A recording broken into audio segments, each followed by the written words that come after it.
जय श्री हरि। आप सभी भक्तों का दिन शुभ और मंगलमय हो। प्यारे भक्तों, हिंदू धर्म में प्रत्येक माह में आने वाली पूर्णिमा तिथि का विशेष महत्व है। इस दिन स्नान दान के कार्य पुण्य फलदायी मानी गई है।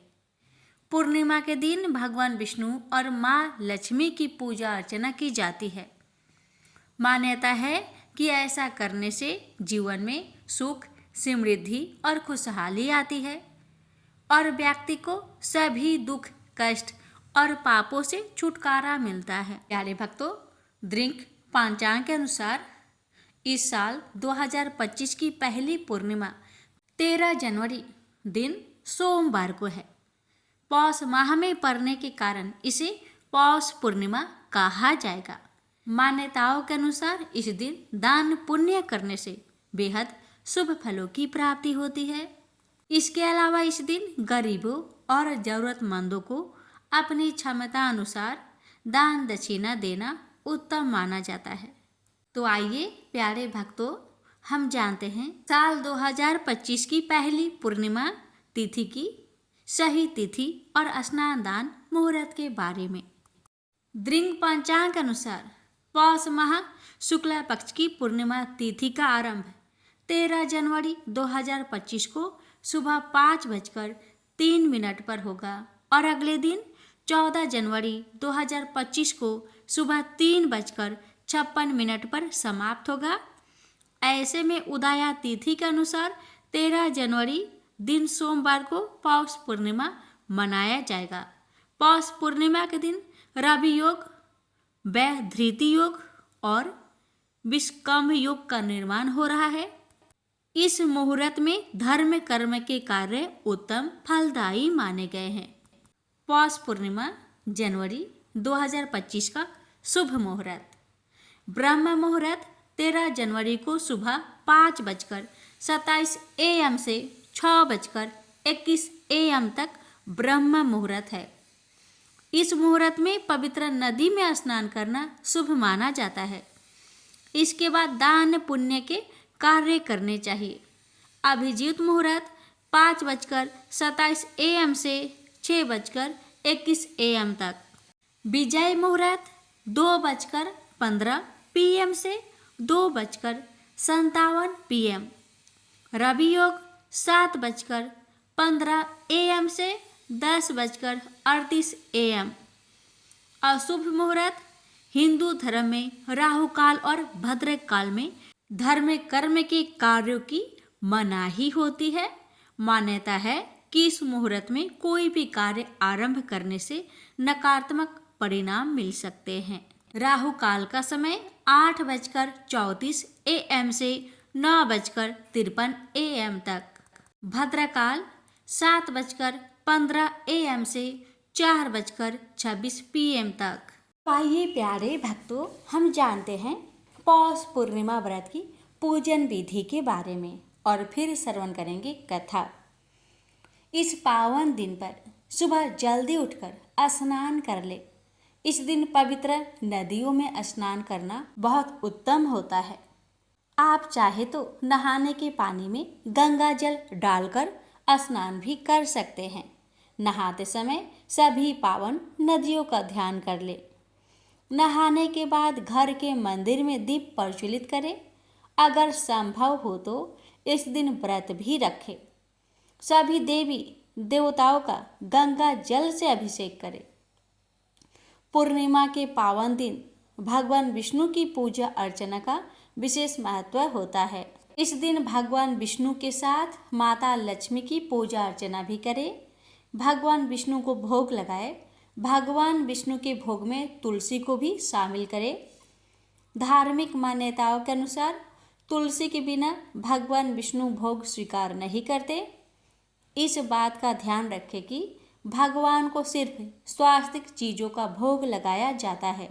भगवान विष्णु और माता लक्ष्मी की आरती करें।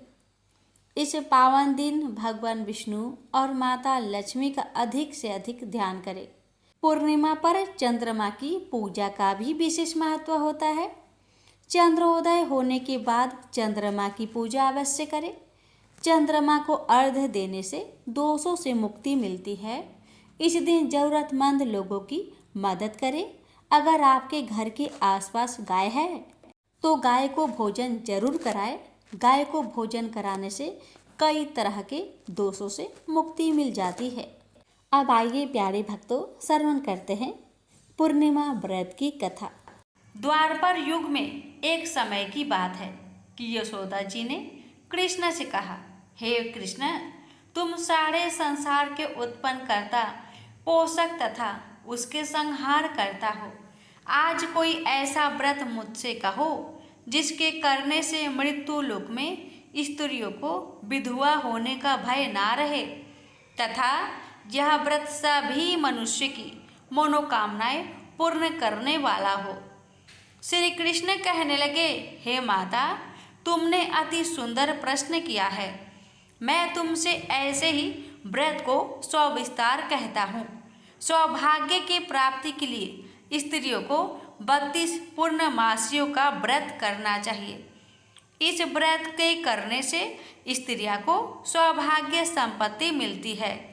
यह व्रत अचल सौभाग्य देने वाला एवं भगवान शिव के प्रति मनुष्य मात्र की भक्ति को बढ़ाने वाला है।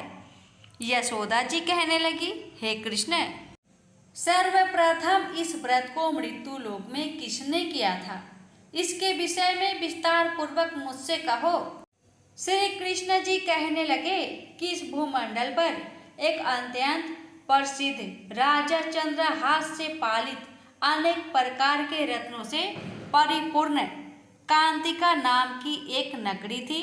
वहाँ पर धनेश्वर नाम का एक ब्राह्मण था और उसकी स्त्री अति सुशीला रूपवती थी। दोनों ही उसी नगरी में बड़े प्रेम के साथ रहते। एक समय एक बड़ा तपस्वी योगी उस नगरी में आया। वह योगी उस ब्राह्मण के घर को छोड़कर अन्य सब घरों से भिक्षा लाकर भोजन किया करता था। रूपवती से वह भिक्षा नहीं लिया करता था। उस योगी ने एक दिन रूपवती से भिक्षा न लेकर किसी अन्य घर से भिक्षा लेकर गंगा किनारे जाकर भिक्षान्न को प्रेम पूर्वक खा रहा था कि धनेश्वर ने योगी का यह सब कार्य किसी प्रकार से देख लिया।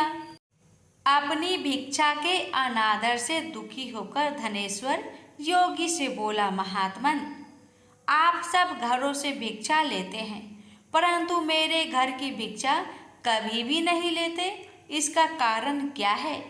योगी ने कहा कि निसंतान के घर की भीख पतितों के अन्न के तुल्य होती है और जो पतितों का अन्न खाता है वो भी पतित हो जाता है। चूंकि तुम निसंतान हो अतः पतित हो जाने के भय से मैं तुम्हारे घर की भिक्षा नहीं लेता हूँ। धनेश्वर यह बात सुनकर अपने मन में बहुत दुखी हुआ और हाथ जोड़कर योगी के पैरों पर गिर पड़ा तथा अंतर्भाव से कहने लगा, हे महाराज, यदि ऐसा है तो आप मुझको पुत्र प्राप्ति का उपाय बतलाइए। आप सर्वज्ञ हैं, मुझ पर अवश्य ही यह कृपा कीजिए। धन की मेरे घर में कोई कमी नहीं, परंतु मैं पुत्र न होने के कारण अत्यंत दुखी हूँ। आप मेरे इस दुख का हरण करें, आप सामर्थ्यवान हैं। यह सुनकर योगी कहने लगे, हे ब्राह्मण, तुम चंडी की आराधना करो। घर आकर उसने अपने स्त्री से सब वृत्तांत कहा और स्वयं तप के निमित्त वन में चला गया।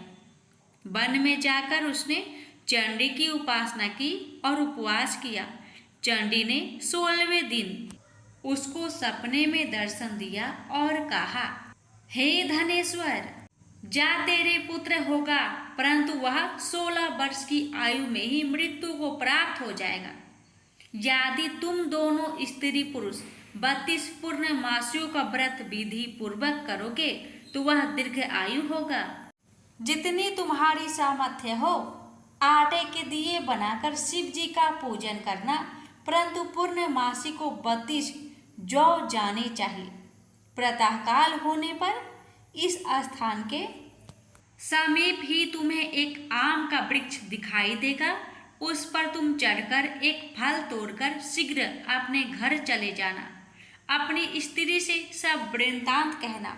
ऋतु स्नान के पश्चात स्वच्छ होकर शंकर जी का ध्यान करके उस फल को खा लेगी।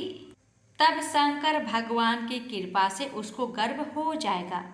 जब वह ब्राह्मण प्रातःकाल उठा तो उसने उस स्थान के पास ही एक आम का वृक्ष देखा, जिस पर एक अत्यंत सुंदर आम का फल लगा हुआ था। उस ब्राह्मण ने उस आम के वृक्ष पर चढ़कर उस फल को तोड़ने का प्रयत्न किया, परंतु वृक्ष पर कई प्रकार प्रयत्न करने पर भी वह ना चढ़ पाया। तब तो उस ब्राह्मण को बहुत चिंता हुई और विघ्न विनाशक गणेश जी की वंदना करने लगा।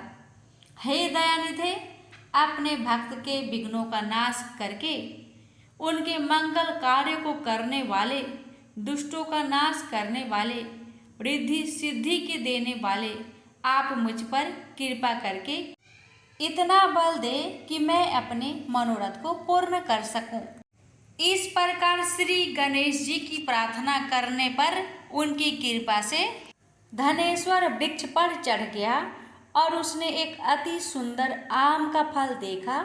उसने विचार किया कि जो वरदान से फल मिला था वह यह है और कोई फल दिखाई नहीं देता। उस धनेश्वर ब्राह्मण ने जल्दी से उस फल को तोड़कर अपनी स्त्री को लाकर दिया और उसकी स्त्री ने अपने पति के कथन अनुसार उस फल को खा लिया और वह गर्भवती हो गई। देवी जी की असीम कृपा से उसे एक अत्यंत सुंदर पुत्र उत्पन्न हुआ, जिसका नाम उन्होंने देवी दास रखा।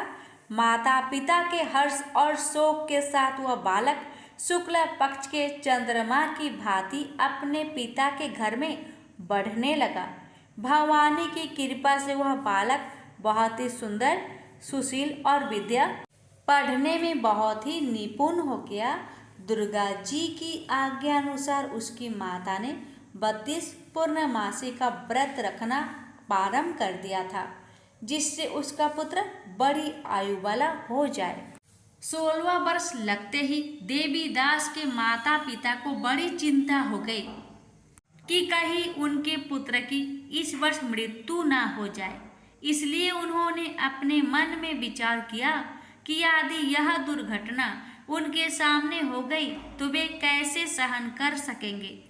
अस्तु उन्होंने देवी दास के मामा को बुलाया और कहा कि हमारी इच्छा है कि देवी दास 1 वर्ष तक काशी में जाकर विद्या अध्ययन करे और उसको अकेला भी नहीं छोड़ना चाहिए।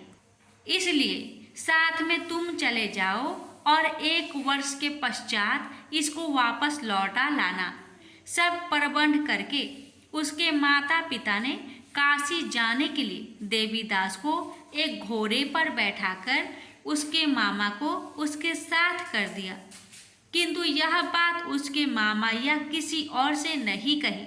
धनेश्वर ने सपत्नीक अपने पुत्र की मंगल कामना तथा दीर्घ आयु के लिए भगवती दुर्गा की आराधना और पूर्णमासियों का व्रत करना आरंभ कर दिया। इस प्रकार बराबर 32 पूर्णमासी का व्रत पूरा किया। कुछ समय पश्चात एक दिन वह दोनों मामा और भांजा मार्ग में रात्रि बिताने के लिए किसी ग्राम में ठहरे हुए थे। उस दिन उस गांव में एक ब्राह्मण की अत्यंत सुंदरी, सुशीला, विदुषी और गुणवती कन्या का विवाह होने वाला था। जिस धर्मशाला के अंदर वर और उसकी बारात ठहरी हुई थी, उस धर्मशाला में देवीदास और उसके मामा भी ठहरे हुए थे। संयोगवश कन्या को तेल आदि चढ़ाकर मंडप आदि का कृत्य किया गया तो लगन के समय वर को धनुर्वात हो गया। अस्तु वर के पिता ने अपने कुटुंबियों से परामर्श करके निश्चय किया कि यह देवीदास मेरा पुत्र जैसा ही सुंदर है, मैं इसके साथ ही लगन करा दूं और बाद में विवाह के अन्य कार्य मेरे लड़के के साथ हो जाएंगे। ऐसा सोचकर देवीदास के मामा से जाकर बोला कि तुम थोड़ी देर के लिए अपने भांजे को हमें दे दो, जिससे विवाह के लग्न का सब कृत्य सुचारू रूप से हो सके। तब उसका मामा कहने लगा कि जो कुछ भी मधुपर्क आदि कन्यादान के समय वर को मिले वह सब हमें दिया जाए, तो मेरा भांजा इस बारात का दूल्हा बन जाएगा। यह बात वर के पिता ने स्वीकार कर लेने पर उसने अपना भांजा वर बनने को भेज दिया और उसके साथ सब विवाह कार्य रात्रि में विधि पूर्वक संपन्न हो गया। पत्नी के साथ वह भोजन न कर सका और अपने मन में सोचने लगा कि न जाने यह किसी स्त्री होगी। वह एकांत में इसी सोच में गरम निश्वास छोड़ने लगा तथा उसकी आंखों में आंसू भी आ गया। तब वधू ने पूछा कि क्या बात है, आप इतने उदासीन व दुखी क्यों हो रहे हैं? तब उसने सब बातें जो वर के पिता व उसके मामा में हुई थी उसको बतला दी। तब कन्या कहने लगी कि यह ब्रह्म विवाह के विपरीत हो कैसे सकता है? हे देव, ब्राह्मण और अग्नि के सामने मैंने आपको ही अपना पति बनाया है, इसलिए आप ही मेरे पति हैं। मैं आपकी ही पत्नी रहूंगी, किसी अन्य की कदापि नहीं। तब देवीदास ने कहा, ऐसा मत करिए, क्योंकि मेरी आयु बहुत थोड़ी है। मेरे पश्चात आपकी क्या गति होगी, इन बातों को अच्छी तरह विचार लो। परंतु वह दृढ़ विचार वाली थी, बोली कि जो आपकी गति होगी वही मेरी गति होगी। हे स्वामी, आप उठिए और भोजन करिए, आप निश्चय ही भूखे होंगे। इसके बाद देवीदास और उसकी पत्नी दोनों ने भोजन किया तथा शेष रात्रि वे सोते रहे। प्रातःकाल देवीदास ने अपनी पत्नी को 3 नगों से जड़ी हुई एक अंगूठी दी, एक रुमाल दिया और बोला, हे प्रिय, इसे लो और संकेत समझकर स्थिर चित हो जाओ। मेरा मरण और जीवन जानने के लिए एक पुष्प वाटिका बना लो, उसमें सुगंधी वाली एक नौ मल्लिका लगा लो, उसको प्रतिदिन जल से सींचा करो और आनंद के साथ खेलो कूदो तथा उत्सव मनाओ। जिस समय और जिस दिन मेरा प्रांत होगा ये फूल सूख जाएंगे, और जब ये फिर हरे हो जाए तो जान लेना कि मैं जीवित हूँ। यह बात निश्चय करके समझ लेना, इसमें कोई संचय नहीं है। यह समझाकर वह चला गया। प्रातःकाल होते ही वहां पर गाजे बाजे बजने लगे और जिस समय विवाह के कार्य समाप्त करने के लिए वर तथा सब बाराती मंडप में आए तो कन्या ने वर को भली प्रकार से देखकर अपने पिता से कहा, यह मेरा पति नहीं है। मेरा पति वही है जिसके साथ रात्रि में मेरा पानी ग्रहण हुआ था। इसके साथ मेरा विवाह नहीं हुआ है। यदि यह वही है तो बताए कि मैंने इसको क्या किया। मधुपर्क और कन्यादान के समय जो मैंने भूषण आदि दिए थे उन्हें दिखाए तथा रात में मैंने क्या गुप्त बातें कही थी वह सब सुनाए। पिता ने उसके कथन अनुसार वर को बुलाया। कन्या की यह सब बातें सुनकर वह कहने लगा कि मैं कुछ नहीं जानता। इसके पश्चात लज्जित होकर वह अपना सा मुंह लेकर चला गया और सारी बारात भी अपमानित होकर वहां से लौट गई। भगवान श्री कृष्ण बोले, हे माता, इस प्रकार देवीदास काशी विद्याध्ययन के लिए चला गया। जब कुछ समय बीत गया तो काल से प्रेरित होकर एक सर्प रात्रि के समय उसको डसने के लिए वहां पर आया। उस विषधर के प्रभाव से उसके शयन के स्थान चारों ओर से विष की ज्वाला से बेसैला हो गया, परंतु व्रतराज के प्रभाव से उसको काटने न पाया, क्योंकि पहले ही उसकी माता ने 32 पूर्णिमा का व्रत कर रखा था। इसके बाद वह मध्या के समय स्वयं काल वहां पर आया और उसके शरीर से उसके प्राणों को निकालने का प्रयत्न करने लगा, जिससे वह मूर्छित होकर पृथ्वी पर गिर पड़ा।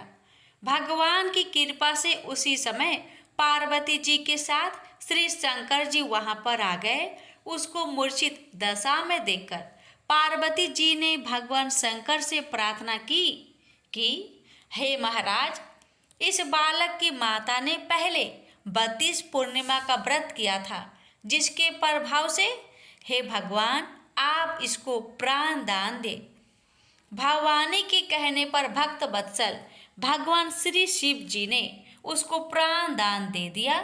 इस व्रत के प्रभाव से काल को भी पीछे हटना पड़ा और देवीदास स्वस्थ होकर बैठ गया। उधर उसकी स्त्री उसके काल की प्रतीक्षा किया करती थी। जब उसने देखा कि उस पुष्प वाटिका में पत्र पुष्प कुछ भी नहीं रहे, तो उसको बड़ा आश्चर्य हुआ। और जब वह वैसे ही हरी भरी हो गई, तो वह जान गई कि वह जीवित हो गए हैं। यह देखकर वह बहुत प्रसन्न मन से अपने पिता के कहने लगी कि पिताजी, मेरे पति जीवित है, आप उनको ढूंढिए। जब 16वां वर्ष व्यतीत हो गया तो देवीदास भी अपने मामा के साथ काशी से चल दिया। इधर उसे ससुर उसको ढूंढने के लिए अपने घर से जाने वाले ही थे कि वह दोनों मामा भांजा वहां पर आ गए। उसको आया देखकर उसका ससुर बड़ी प्रसन्नता के साथ अपने घर में ले गया। उस समय नगर के निवासी भी वहां इकट्ठे हो गए और सबने निश्चय किया कि अवश्य ही इसी बालक के साथ इस कन्या का विवाह हुआ था। उस बालक को जब कन्या ने देखा तो पहचान लिया और कहा कि ये तो वही है जो संकेत करके गया था। तदुपरांत सभी कहने लगे कि भला हुआ जो यह आ गया, और सब नगर वासियों ने आनंद मनाया। कुछ दिन बाद देवीदास अपनी पत्नी और माता के साथ अपने ससुर के घर से बहुत सा उपहार आदि लेकर अपने घर के लिए प्रस्थान किया। जब वह अपने गांव के निकट आ गया तो कई लोगों ने उसको देखकर उसके माता पिता को पहले ही जाकर खबर दे दी कि तुम्हारा पुत्र देवीदास अपनी पत्नी और मामा के सहित आ रहे हैं। ऐसा समाचार सुनकर पहले तो उन्हें विश्वास ही नहीं हुआ, किंतु जब और लोगों ने भी आकर उनकी बात का समर्थन किया तो उनको बड़ा आश्चर्य हुआ। लेकिन थोड़ी देर में देवीदास ने आकर अपने माता पिता के चरणों में अपना सिर रखकर प्रणाम किया और उसकी पत्नी ने अपने सास ससुर के चरणों को स्पर्श किया। तो माता पिता ने अपने पुत्र और पुत्र वधू को अपने हृदय से लगा लिया और दोनों की आंखों में प्रेम अश्रु बह चले। अपने पुत्र और पुत्र वधू के आने की खुशी में धनेश्वर ने बड़ा भारी उत्सव किया और ब्राह्मणों को भी बहुत सी दान दक्षिणा देकर प्रसन्न किया।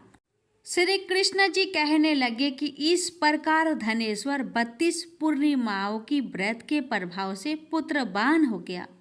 जो भी स्त्रियां इस व्रत को करती है वे जन्म जन्मांतर में वैधव का दुख नहीं भोगती और सदैव सौभाग्यवती रहती है।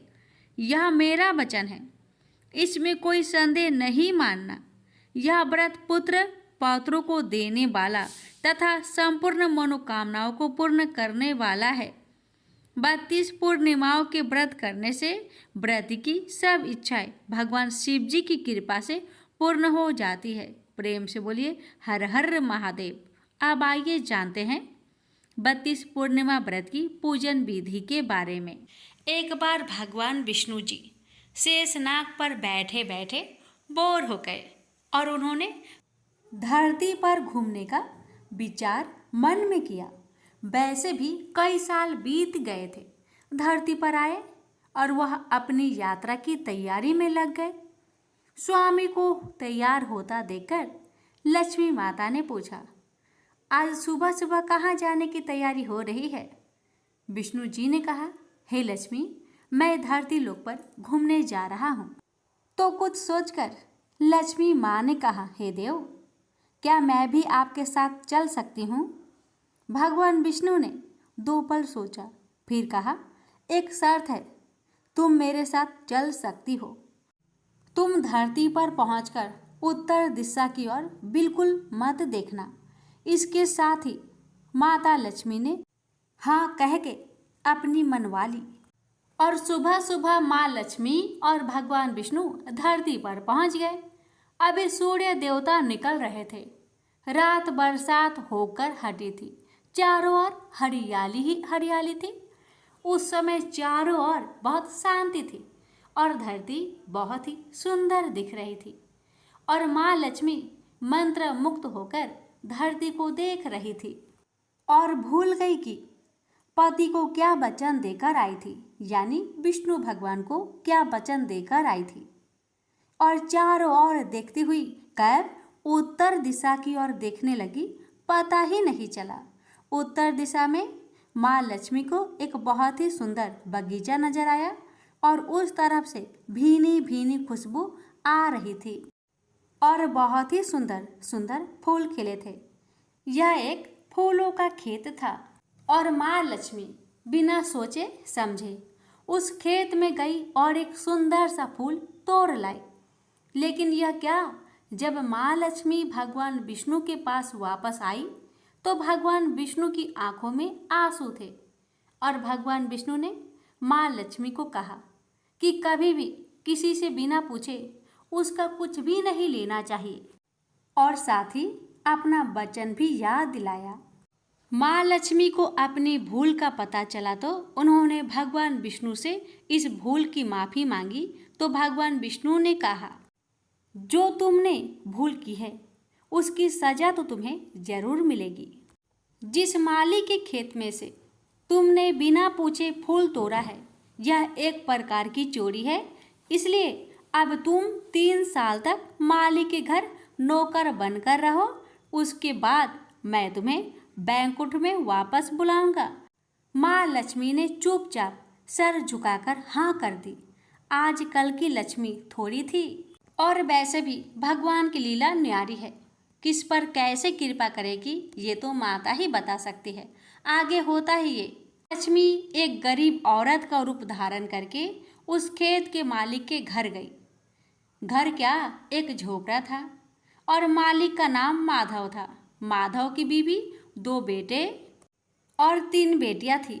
सभी उस छोटे से खेत में काम करके किसी तरह से गुजारा करते थे। माँ लक्ष्मी जब एक साधारण और गरीब औरत बनकर जब माधव के झोपड़े पर गई तो माधव ने पूछा, बहन तुम कौन हो और इस समय तुम्हें क्या चाहिए? तब माँ लक्ष्मी ने कहा, मैं एक गरीब औरत हूँ, मेरी देखभाल करने वाला कोई नहीं है। मैंने कई दिनों से खाना भी नहीं खाया, मुझे कोई काम दे दो, साथ में मैं तुम्हारे घर का काम भी कर दिया करूँगी। बस मुझे अपने घर में एक कोने में आसरा दे दो। माधव बहुत ही अच्छे दिल का मालिक था। उसे दया आ गई, लेकिन उसने कहा, बहन मैं तो बहुत गरीब हूँ, मेरी कमाई से मेरे घर का खर्च मुश्किल से चलता है। लेकिन अगर मेरी 3 की जगह 4 बेटियां होती तो भी मैंने गुजारा करना ही था। अगर तुम मेरी बेटी बनकर जैसा रूखा सूखा हम खाते हैं उसमें खुश रह सकती हो तो बेटी बनकर अंदर आ जाओ। माधव ने माँ लक्ष्मी को अपने झोपड़े में शरण दे दी और माँ लक्ष्मी 3 साल तक उस माधव के घर पर नौकरानी बनकर रही। जिस दिन माँ लक्ष्मी माधव के घर आई थी उससे दूसरे दिन ही माधव को इतनी आमदनी हुई, फूल बेचकर ही शाम को एक गाय खरीद ली। फिर धीरे धीरे माधव ने काफ़ी जमीन खरीद ली और सबने अच्छे अच्छे कपड़े भी बनवा लिए और फिर एक बड़ा पक्का घर भी बनवा लिया। बेटियों और बीबी ने गहने भी बनवा लिए और अब मकान भी बहुत बड़ा बनवा लिया था। माधव हमेशा सोचता था कि मुझे ये सब इस महिला के आने के बाद ही मिला है। इस बेटी के रूप में मेरी किस्मत आ गई है मेरी। और अब 2 से 5 साल बीत गए थे, लेकिन माँ लक्ष्मी अब भी घर में और खेत में काम करती थी। एक दिन माधव जब अपने खेतों से काम कर खत्म करके घर आया तो उसने अपने घर के सामने द्वार पर एक देवी स्वरूप गहनों से लदी एक औरत को देखा। ध्यान से देखकर पहचान लिया, अरे ये तो मेरी मुंह बोली चौथी बेटी यानी वही औरत है, और पहचान गया कि ये तो माँ लक्ष्मी है। अब तक माधव का पूरा परिवार बाहर आ गया था और सब हैरान होकर माँ लक्ष्मी को देख रहे थे। माधव बोला, हे माँ, हमें माफ कर, हमने तेरे से अनजाने में ही घर और खेत में काम करवाया है। हे माँ, ये कैसा अपराध हो गया। हे माँ, हम सबको माफ कर दे। अब माँ लक्ष्मी मुस्कुराई और बोली, हे माधव, तुम बहुत ही अच्छे और दयालु व्यक्ति हो। तुमने मुझे अपनी बेटी की तरह रखा है, अपने परिवार के सदस्यों की तरह से। इसके बदले मैं तुम्हें वरदान देती हूँ कि तुम्हारे पास कभी भी खुशियों की और धन की कमी नहीं रहेगी। तुम्हें सारे सुख मिलेंगे जिसके तुम हकदार हो। और फिर माँ अपने स्वामी के द्वारा भेजे रथ में बैठकर बैकुंठ चली गई। हे लक्ष्मी माता, हे विष्णु भगवान, आपकी लीला न्यारी है। जिस किसी पर आप कृपा करते हैं, कैसे करते हैं, ये कोई नहीं जानता। हे माँ, हे भगवान, मैं आपसे प्रार्थना करती हूँ, हे लक्ष्मी नारायण भगवान जी, हे माँ लक्ष्मी, आपकी कथा कहने वाले, श्रद्धा भाव से इस कथा को सुनने वाले, आपके जय जयकार करने वाले सभी भक्तों की हर कष्ट को दूर करना, घर में सदा अन्न धन का भंडार भरे रखना, निरोगी काया देना, अपने भक्तों की हर मनोकामना को पूर्ण करना, जिसमें आपके भक्तों का भला हो। तो प्रेम से बोलिए, लक्ष्मीपति विष्णु भगवान जी की जय। विष्णु भक्त से निवेदन है, इस कथा को एक शेयर अवश्य करें।